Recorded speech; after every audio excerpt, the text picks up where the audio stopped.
नमस्कार मंडळी, कृषी दर्शन या कार्यक्रमात मी शिवांगी आपलं मनपूर्वक स्वागत करते। मंडळी, आपल्या भारतीयांसाठी सुपरिचित तृणधान्य म्हणजे ज्वारी। परंतु रब्बी हंगामामध्ये ज्वारी पीक घेत असताना आपल्या शेतकरी बंधूंना अनेक समस्यांना तोंड द्यावं लागतं आणि त्यातील एक समस्या म्हणजे या ज्वारीच्या पिकावरती येणारे वेगवेगळे रोग। परंतु आपण जर का या पिकांवरती एकात्मिक व्यवस्थापन केलं, एकात्मिक नियंत्रण मिळवलं तर मात्र 15 ते 20% होणारं नुकसान आपण टाळू शकतो। मग हे एकात्मिक रोग नियंत्रण म्हणजे नक्की काय, त्याचं व्यवस्थापन कसं करावं, या सगळ्या प्रश्नांची उत्तरं आजच्या कार्यक्रमात आपल्याला पाहायला मिळणार आहेत। आजचा आपला विषय आहे रब्बी हंगामातील ज्वारी पिकावरती एकात्मिक रोग नियंत्रण। आणि या विषयावर अधिक चर्चा करण्यासाठी आज आपल्या स्टुडिओमध्ये उपस्थित आहेत डॉक्टर विक्रम घोळवे सर।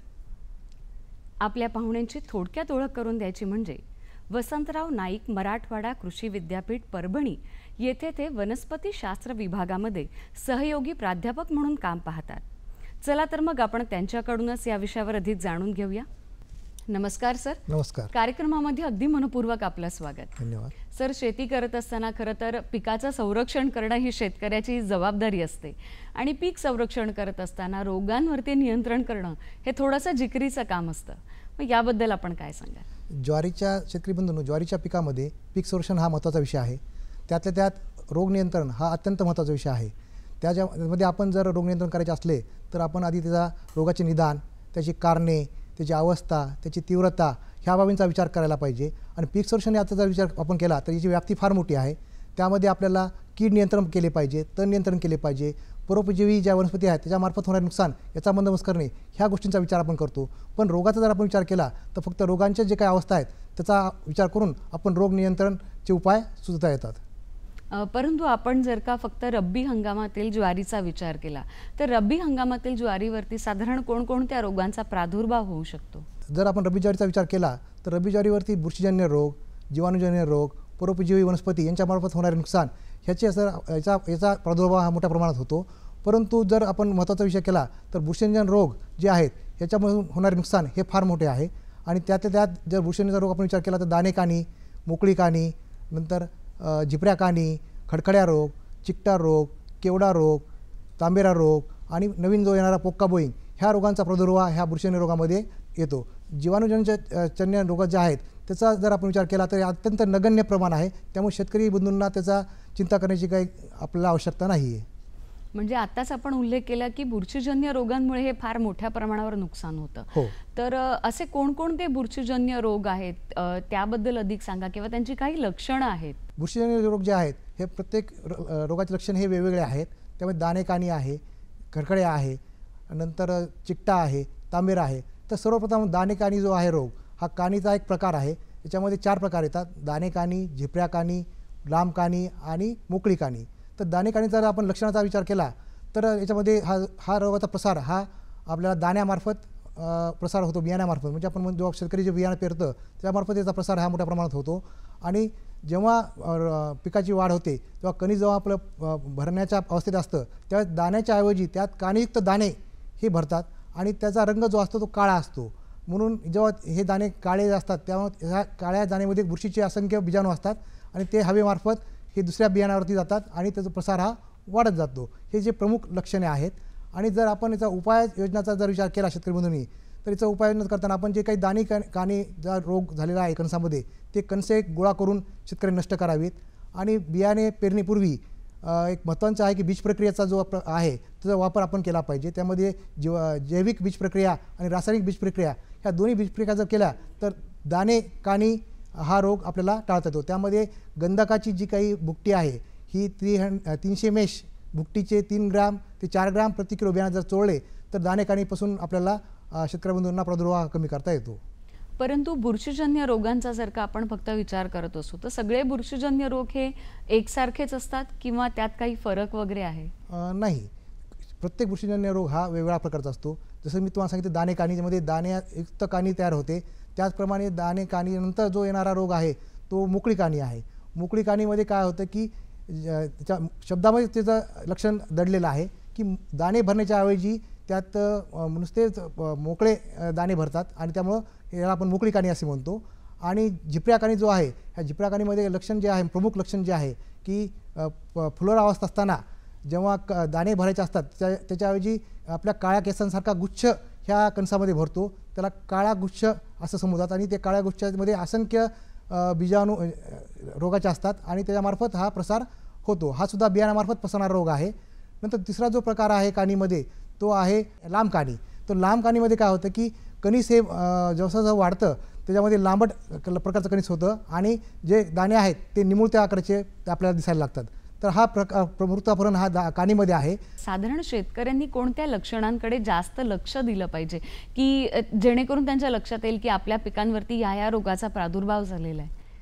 जर आपण लक्षणांचा विचार केला प्रामुख्याने तर ज्वारीच्या पिकावरती तांबूस कलरचे जर ठिपके आले तर त्याला तांबेरा हा रोग आलेला म्हणून शेतकऱ्यांनी समजावे. नंतर जेव्हा आपण जर खडखड्या रोगाचा विचार जर केला तर पोकळ ताटं भरतात आणि पोकळ ताट भरल्यानंतर ताट हे पोकळ नंतर त्यामध्ये धागे आपल्याला दिसायला लागतात, तर हा खडखड्या रोग आपण आला असं समजावे. आणि जर आपण शेतामध्ये फिरलो आणि कणसावरती जर चिकट स्त्राव दिसायला लागला तर आपण चिकटा रोग आला म्हणून समजावे. असे वेगवेगळे प्रकारचे लक्षणं ह्या आपल्याला ज्वारीच्या पिकावरती रोगाचे दिसून येतात. आताच आपण सांगितलं की काणी रोग हा फार मोठ्या प्रमाणावरती पिकाचं नुकसान करतो, त्याची लक्षणं देखील आपण सांगितलं, पण यावरती उपाययोजना काय करू शकतो आपण? तर महत्त्वाचं आपण एकात्मिक रोग व्यवस्थापन हे केलं पाहिजे. जे काही काणीयुक्त जे काही पूर्वीचे जे काही अवशेष आहेत पिकाचे ते आपण गोळा करून शेतकऱ्यांनी नष्ट केले पाहिजे. नंतर खोल नांगरट त्यामध्ये आपण केली पाहिजे. पिकाची फेरफालट करणे हे अत्यंत महत्त्वाचा विषय आहे, कारण शेतकरी वारंवार एकाच जमिनीवरती एकच पीक घेतो, त्यामुळे फेरफार करणे हे अत्यंत गरजेचं आहे. त्यानंतर जसं मी आपल्याला सांगितलं की जैविक आणि रासायनिक बीज प्रक्रिया ही पेरणीपूर्वी करणे अत्यंत गरजेचं आहे. त्यामध्ये काणे जर यायचं नसेल आपल्याला तर आपण ट्रायकोडर्मा हे जैविक बुरशीनाशक आपण पेरणीपूर्वी चोळलं पाहिजे बियाणांना. आणि नंतर गंधकाची पण बीज प्रक्रिया आपण केली पाहिजे. तर ह्या जर उपाययोजना आपण केल्या तर काणी हा रोग आपल्याला टाळता येऊ शकतो. रब्बी हंगामामध्ये आणखीन एक रोग शेतकऱ्यांना त्रास देतोय सध्या, तो म्हणजे चारकोल रॉट नावाचा आहे. तर या नव्याने येऊ पाहणाऱ्या रोगाबद्दल आपण काय सांगाल? शेतकरी बंधूंनो, चारकोल रॉट म्हणजेच आपल्या मराठी भाषेमध्ये आपण त्याला खडखड्या असं म्हणतो. तर खडखड्या हा रोगाचा प्रादुर्भाव मुख्यतः आपल्याला जमिनीमार्फत हा पसरतो. हा सुद्धा एक बुरशीजन्य महत्त्वाचा रोग आहे. आणि याची जर आपण लक्षणे जर पाहिली शेतकरी बंधूंनी, जर शेतामध्ये जर फिरत असेल शेतकरी बंधू, त्यावेळेस आपल्याला जी लक्षणे दिसतात त्यामध्ये जेव्हा पानाचा गुच्छ आपल्याला एकत्र दिसतो, नंतर पाने एकमेकात गुरफटतात आणि पाने वेणी वाकडे होतात शेतकऱ्याच्या ज्वारीची. नंतर जसं जसं पिकाची वाढ होईल त्यानंतर जे काही कांडे आहेत ते बुंदा नरम होतो आणि जो बुंदा नरम झालेला आहे जर शेतकऱ्यांनी तो बुंदा जर फोडला तर त्यामध्ये आपल्याला जे धागे दिसतात ते एकदम काळे काळे धागे आपल्या धागेदोरे दिसतात. आणि ह्या काळे धागेदोऱ्यामध्येच असंख्य आपल्याला काळे टिपके दिसतात. त्यामुळे आपण याला चारकोल रॉट असे म्हणतो. आणि ह्या टिपक्यामध्ये असंख्य बुरशीजन्य बीजाणू असतात. आणि हे जेव्हा बीजाणू त्याला आपण काय म्हणतो स्क्लेरोशिया म्हणतो, सायंटिफिक भाषेमध्ये त्याला स्क्लेरोशिया म्हणतो. आणि हे स्क्लेरोशिया एका ताटावरून दुसऱ्या ताटावर प्रवेश करतात. तर ही प्रमुख लक्षणे आपल्याला चारकोल रॉटमध्ये दिसतात. परंतु या रोगावरती उपाययोजना करायची झाली तर ती कशा प्रकारे करावी? तर खडखड्या हा जो रोग आहे, शेतकरी बंधूला खडखड्या का म्हणतात, कारण जेव्हा हवा येते तेव्हा त्या ताटाचा आवाज खडखड होतो, म्हणून याला खडखड्या शेतकरी बंधू म्हणतो. आणि त्याचा उपाययोजना जर आपल्याला करायची असेल तर आपण बीज प्रक्रिया ही केली पाहिजे. नंतर आपण जी काही खोल नांगरट केली पाहिजे आणि जे काही प्रादुर्भाव झालेले कांड आहेत ते वेचून आपण ते जाळून नष्ट केले पाहिजेत.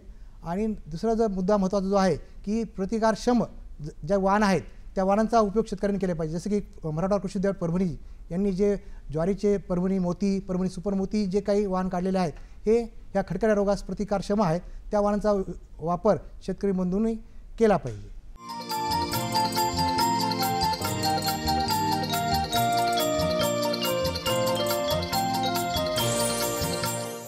केवडा रोग आहे तो सुद्धा ज्वारीच्या पिकाचं अत्यंत मोठ्या प्रमाणावर नुकसान करतो. तर या रोगाबद्दल आपण काय सांगाल? केवडा सुद्धा हा बुरशीजन्य रोग आहे आणि सुरुवातीच्या काळामध्ये म्हणजे जेव्हा रोप अवस्था असते त्या काळात याचा प्रादुर्भाव मोठ्या प्रमाणात आपल्याला पाहता येतो. त्याच्यामध्ये काय होतं की जे काही पानं आहेत हे अरुंद होतात, फिकट पिवळी पडतात आणि याला नंतर खालच्या बाजूने आपल्याला बुरशीजन्य पदार्थ ह्याच्या खाली दिसतो. ही झाली त्याची प्रथम अवस्था. आणि जशी रोपाची वाढ होते तेव्हा नंतर दुसरी अवस्था जी होते की दोन्ही बाजूने पानाच्या आपल्याला चट्टे दिसतात आणि चट्टे दिसल्यानंतर काय होतं की जी काही फिकट पिवळी पाने पडतात ती थोडी करपली जातात आणि तांबूस रंगाची होऊन ती जळतात. तर हा तांबेरा रोगाचा प्रादुर्भाव आपल्याला ह्या केवडा रोगाचा प्रादुर्भाव आपल्याला ह्याच्यामध्ये दिसून येतो. आणि याच्यावरती जर उपाययोजना करायची झाली तर कशा प्रकारे करावी? तर केवड्या रोगाचा आपल्याला जर उपाययोजना करायची असेल तर मुख्यतः आपण जे काही बीज प्रक्रिया आहे त्याचा वापर केला पाहिजे.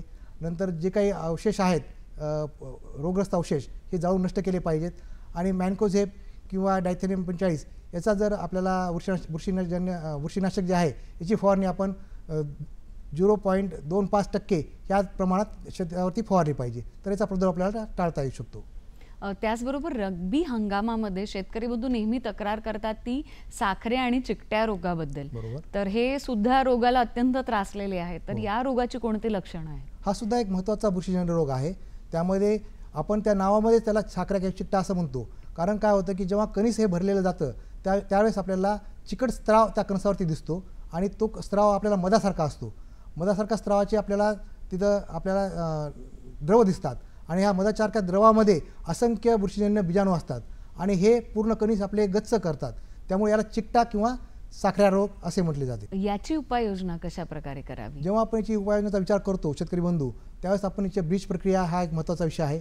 जो की आपण अगोदर सांगितलं की ट्रायकोडर्मा आणि बुरशीजन्य जे थायरम किंवा झायरम 3 ग्राम प्रति किलो बियाणास हे चोळावे आणि नंतरच्या काळात जर आपल्याला शेतावरती हा रोग दिसला तर आपण मॅन्कोझेब 0.2% ह्या द्रावणाची फवारणी आपण शेतावरती करू शकतो आणि हा रोग टाळू शकतो. त्याच प्रमाणात जे काही चिकटा रोगग्रस्त कणसे आहेत हे आपण जाळून नष्ट केले पाहिजे आणि बीज प्रक्रिया करताना जर ह्या शेतावरती प्रादुर्भाव झाला तर जे काही आपण बिना ह्या शेतातलं वापरणार असोल तर आपण 30% मिठाचं द्रावण जे काही आहे त्या पाण्यामध्ये बियाणं भिजवावं आणि जे वरती काही बियाणं तरंगणार आहे ते प्रादुर्भाव झालेलं बियाणं असतं ते आपण काढून जाळून टाकावे. खाली जे बियाणं असतं ते बियाणं स्वच्छ धुवून 3 वेळेस त्याची पेरणी आपण शेतकरी बांधवांनी बीज प्रकार करून केली पाहिजे. म्हणजे चिकटा रोगाचा प्रादुर्भाव आपल्याला मोठ्या प्रमाणात टाळता येतो. म्हणजे पेरणीपूर्व थोडीशी काळजी घेतली तर आपण भविष्यात येणारं नुकसान टाळू शकतो. बीज प्रक्रिया हा अत्यंत महत्त्वाचा विषय आहे की त्याच्याशिवाय शेतकरी बंधूंनी पेरणी करू नये हा एक मोठा सल्ला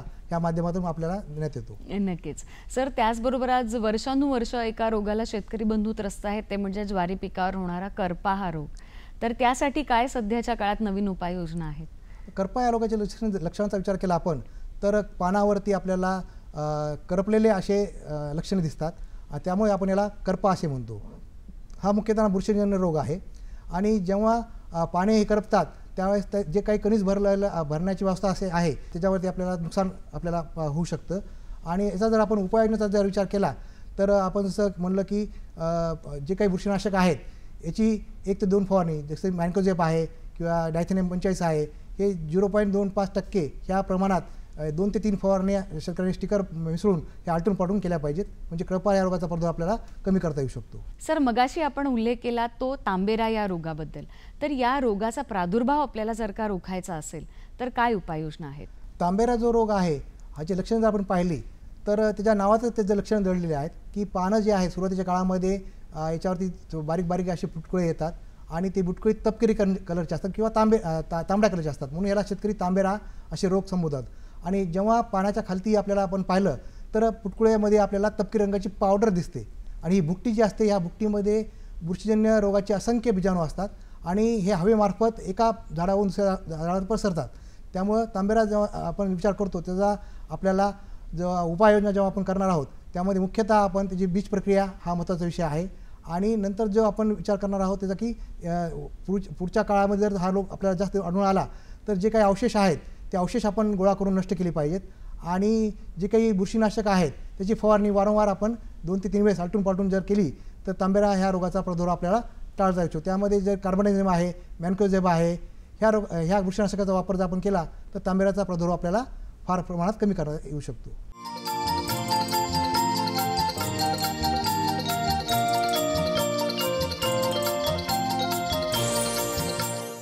पोक्का बोईंग हा रोग आहे, त्या रोगाची कोणती लक्षणं आहेत आणि त्यावर काय आपण उपाययोजना करू शकतो? पोक्का बोईंगला आपण मरसुद्धा म्हणतो आणि पोक्का बोईंगची लक्षणे ही 4 प्रकारात मोडतात की ज्याच्यामध्ये पहिला जो प्रकार आहे, जे पानाचं कलर आहे तो फिकट होतो, जो पिवळसर होतो आणि त्याच्यात जे हरितद्रव्याचे प्रमाण आहे ते कमी होतं. नंतरच्या अवस्थेमध्ये जे पाने आहेत ते एकमेकांमध्ये गुरफटतात आणि गुरफटून त्याचा गुच्छ तयार होतो, आपण त्याला म्हणतो पर्णगुच्छ होतो. आणि नंतर जर अवस्था आपण जर पाहिली तर त्याच्यामध्ये आपल्याला कांडी जी आहे त्या कांडीवरती आपल्याला असा नाईफ म्हणजे जसं की आपला चाकू आहे, चाकूसारखा आपल्याला कट दिसतो, याला आपण नाईफ कट म्हणतो. हा ते लक्षणे आहेत. आणि पोक्का बोईंगचं जर आपल्याला उपाययोजनेचा जर आपण विचार केला तर आपण त्याच्यामध्ये आपण बीज प्रक्रिया हा एक महत्त्वाचा भाग आहे आणि जे काही अवशेष आहेत पोक्का बोईंगच्या प्रादुर्भावाचे ते अवशेष आपण जाळून नष्ट केले पाहिजे. नांगरट ही खोल केली पाहिजे आणि कार्बन एन्झिम 0.1% म्हणजे 0.1 टक्के या प्रमाणामध्ये आपण 2 ते 30 वेळेस आलटून पालटून ह्या बुरशीनाशकाची फवारणी केली म्हणजे पोक्का बोईंगचा प्रादुर्भाव आपल्याला हा मोठ्या प्रमाणात टाळता येऊ शकतो. सर, आपण मगाशी म्हणालात की बीज प्रक्रिया करणं हे फार महत्त्वाचं असतं, ते तर झालंच, परंतु शेतामध्ये पीक तयार झाल्यानंतर कोणती काळजी आपले शेतकरी बंधू घेऊ शकतात? बीज प्रक्रियेचा आपण महत्त्वाचा आपण सांगितलेलं आहे, कारण सुरुवातीच्या काळात जर आपल्याला रोगाचा प्रादुर्भाव टाळायचा असेल तर बीज प्रक्रिया हा एक महत्त्वाचा भाग आहे. जर त्याच्यानंतर पण आपल्या शेतावरती जर प्रादुर्भाव दिसायला लागला तर सुरुवातीला शेतकऱ्यांनी जैविक ह्या बुरशीनाशकाची फवारणी करावी आणि त्याच्यामुळे जर आपल्याला त्याचा प्रादुर्भाव टाळता नाही आला तर आपण रासायनिक बीज फवारणीकडे शेतकऱ्यांनी वळावे. त्याच्यामध्ये आपल्याला कार्बनिझम आहे, मॅन्कोझेब आहे, प्रोपिकोनेझोल आहे, ह्या बुरशीनाशकाचा वापर शेतकऱ्यांनी विविध रोगांसाठी फवारणी करण्यात येऊ शकतो. पण एकात्मिक रोग व्यवस्थापनामध्ये जर आपण विचार केला तर जे काही पूर्वीचे अवशेष आहेत ते जाळून टाकणे, खोल नांगरट करणे म्हणजे मशागत ही महत्त्वाचा भाग आहे आणि नंतरच्या काळामध्ये रासायनिक फवारणी हा एक महत्त्वाचा भाग आहे. रासायनिक फवारणीमध्ये अशी कोणती औषधं आहेत जी फार उपयोगी ठरतात? मी तुम्हाला सुरुवातीला सांगितल्याप्रमाणे रासायनिक बुरशीनाशकामध्ये काही जे आंतरप्रवाही असतात आणि काही हे पाण्यावरती चिकटणारी औषधं असतात, तर त्या वापर आपण रोगाचं व्यवस्थापन करताना केला पाहिजे. त्याच्यामध्ये मॅन्कोझेब आहे, कार्बनेझिम आहे, मेटॅलेक्झिल आहे, नंतर डायथेनियम 45 आहे. तर ह्या बुरशीनाशकाचा वापर आपण रोग नियंत्रणासाठी करू शकतो. आणि त्याचबरोबर आपल्याला जर का जैविक बुरशीनाशकांचा वापर करायचा असेल तर आपण कोणत्या गोष्टींचा वापर करू शकतो? जैविक बुरशीनाशकामध्ये महत्त्वाचे म्हणजे ट्रायकोडर्मा, याच्या विविध प्रजाती आहेत. ट्रायकोडर्मा हर्जानम आहे, ट्रायकोडर्मा ॲस्परलम आहे, ट्रायकोडर्मा हॅमेटम आहे. तर ह्याचा जर आपण वापर शेतकऱ्यांनी केला ह्या बुरशीनाशकाचा तर मोठ्या प्रमाणात शेतकऱ्यांना पैशाची पण बचत होऊ शकते आणि एकंदरीत आपल्या जे काही वातावरण आहे ते सुद्धा आणि जमिनीचा जो काही प्रत आहे ते सुद्धा खालवणार नाही. त्यामुळे जैविक बुरशीनाशकाचा वापर शेतकऱ्यांनी विविध रोगांचा प्रादुर्भाव टाळण्यासाठी करण्यात येऊ शकतो. सर, अगदी जाता जाता आपल्या शेतकरी बंधूंना तुम्ही बीज प्रक्रियेबद्दल काय संदेश द्याल? बीज प्रक्रिया हा अत्यंत महत्त्वाचा विषय आहे. बीज प्रक्रिया आपण जी काही पेरणीपूर्वी आपण बियाणाला करतो त्यामध्ये जैविक बीज प्रक्रिया आहे, रासायनिक बीज प्रक्रिया आहे. जैविक बीज प्रक्रिया यासाठी करायची आहे की जे काही आपल्याला जमिनीची प्रत आहे ही आपली खालावणार नाही आणि जैविक बीज प्रक्रिया आणि रासायनिक बीज प्रक्रिया आपल्याला एकत्रितरित्या आपण करता येऊ शकते. जैविक बीज प्रक्रियेमध्ये आपण जैविकाची पण करू शकतो आणि जे काही जीवाणूजन्य जैविक आहे त्याचेसुद्धा करू शकतो. त्यामध्ये ट्रायकोडर्मा आहे, नंतर बॅसिलस आहे, नंतर सुडोमोनास आहे, याची बीज प्रक्रिया आपण सर्वच पिकासाठी करू शकतो. आणि रासायनिक बीज प्रक्रियेमध्ये जे काही आंतरप्रवाही बुरशीनाशके आहेत यांचीसुद्धा आपण बीज प्रक्रिया करू शकतो. तर बीज प्रक्रिया जर केली शेतकऱ्यांनी तर 1 महिन्यापर्यंत आपल्याला विविध रोगापासून जे की जमिनीमार्फत पसरणारे आहेत, बियाण्यामार्फत पसरणारे जे रोग आहेत त्याचा प्रादुर्भाव आपल्याला टाळता येतो आणि उत्पन्नामध्ये सुद्धा मोठ्या प्रमाणात मध्ये वाढ होते. कारण जैविक बीज प्रक्रिया आणि रासायनिक बीज प्रक्रिया जर आपण केली तर आपल्याला जो रासायनिक फवारणीवरती जो खर्च येणार आहे तो आपल्याला पुढे चालून टाळता येऊ शकतो. त्यामुळे शेतकऱ्यांना एक सांगणं आहे की बीज प्रक्रिया केल्याशिवाय कुठल्याही पिकाची पेरणी आपण करू नका. आणि एकूणच एकात्मिक रोग नियंत्रण मिळवायचं असेल तर आपण काय सांगाल? एकात्मिक रोग नियंत्रण जर आपल्याला मिळवायचं असेल तर सुरुवातीच्या काळापासून म्हणजे जेव्हा शेतकरी मशागत करतो त्या मशागतीपासून ते काढणीपर्यंत शेतकऱ्यांनी विविध उपाययोजनांचा विचार केला पाहिजे. जर सुरुवातीचा आपण जर विचार केला तर मशागतच्या वेळेस आपण खोल नांगरट करणे, पूर्वीच्या पिकातले जे काही औषध आहेत ते औषध रोगग्रस्त औषध जे काय आहेत ते पिकाचे अवशेष आपण गोळा करून ते आपण जाळून टाकले पाहिजे. नंतर जेव्हा आपण जो भाग येतो तो येतो बीज प्रक्रियेचा, त्यानंतरचा जो भाग येतो आपल्याला तो येतो फवारणीचा, आणि त्यानंतरचा जो भाग येतो आपला तो काढणीचा. तर काढणीवेळेस सुद्धा शेतकऱ्यांनी जे काही रोगग्रस्त झाडे आहेत ती आपण वेगळी काढून ती एकत्र करून ती बाजूला नेऊन नष्ट केली पाहिजेत. म्हणजे जे काही चांगले बियाणं आहे त्यामध्ये रोगग्रस्त बियाणाचा प्रादुर्भाव हा होणार नाही आणि ते बियाणं आपल्या शेतकऱ्याला पुढच्या वर्षी किंवा पुढच्या हंगामामध्ये वापरता येतो. म्हणजे ह्या जर आपण बाबीचा विचार केला म्हणजे मशागत करणे, बीज प्रक्रिया करणे, नंतर फवारणी करणे आणि काढणीच्या वेळेस जे काही आपले प्रादुर्भावग्रस्त झाडे आहेत ते गोळा करून नष्ट करणे, ह्या बाबींचा जर आपण विचार केला तर एकात्मिकदृष्ट्या रोगाचे नियंत्रण हे व्यवस्थित होऊ शकते. तर शेतकरी बंधूंनो, आज आपल्या कार्यक्रमात आपण ऐकल्याप्रमाणे जर योग्य प्रकारे बीज प्रक्रिया केली तर रोगांवरती एकात्मिक नियंत्रण आपण नक्कीच मिळवू शकतोय. सर, आज आपण आमच्या कार्यक्रमामध्ये आलात, अत्यंत मोलाची अशी माहिती दिलात, याबद्दल आपले मनपूर्वक आभार. धन्यवाद.